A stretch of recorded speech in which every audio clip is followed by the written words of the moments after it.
Sakto isang linggo bago ang barangay at SK elections, umakyat na sa mahigit 300 ang mga nasa red category at matinding binabantayan ng COMELEC.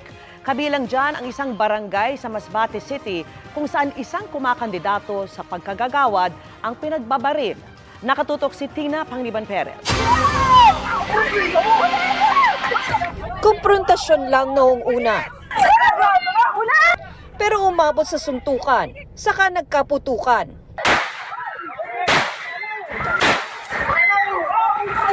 Sa paunang investigasyon ng pulisya, nagugat ang gulo sa pambubugbog umano ng mga miyembro ng isang pamilya sa pamangkin ni Barangay Chair Joseph Martinez sa Barangay Maingaran sa Masbate City.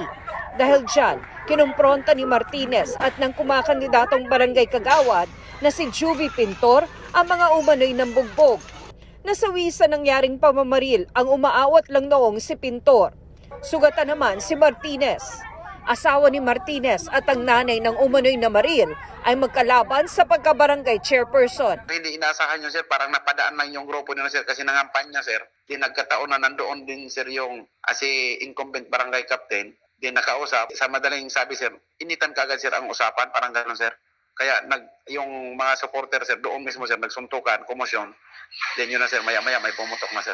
We'll just wait for the report of the board kasi may board po tayo dyan to declare whether it is election related or not. Isa sa ilalim na rin sa COMELEC control ang Libon Albay, gaya ng Negros Oriental. Dahil nga sa pangyayari noong Agosto na kung saan may nagbuwis ng buhay na isang kandidatong barangay chairman at isang kagawad incumbent na isang linggo lang ang pagitan ng kanilang pagkamatay at dahil din sa presensya ng private armed groups. Dumami rin ang mga barangay sa bansa na nasa red category o yung may presensya ng terrorist, communist at private armed groups at may matinding labanan sa politika.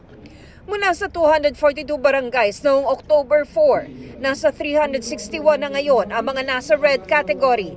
Kabilang ang ilang barangay sa Bangsamoro Autonomous Region in Muslim Mindanao o BARM. Wala naman daw na mamonitor na matinding banta sa eleksyon ng PNP sa ngayon. Yung deployment natin ng personnel, likewise we are coordinating with the AFP na for the deployment of additional forces sa BARM. Everything is ready. Pumirma rin sa kasunduan ng COMELEC at PNP para mabigyan ng COMELEC ng access sa data ng PNP kaugnay sa eleksyon. Para sa GMA Integrated News, Tina Pangliban Perez, nakatutok 24 oras. Mga kapuso, kasama nyo kami 24 oras. Mag-subscribe sa GMA Integrated News sa YouTube. Sa mga kapuso abroad, bisitahin ang GMA Pinoy TV at www.gmanews.tv.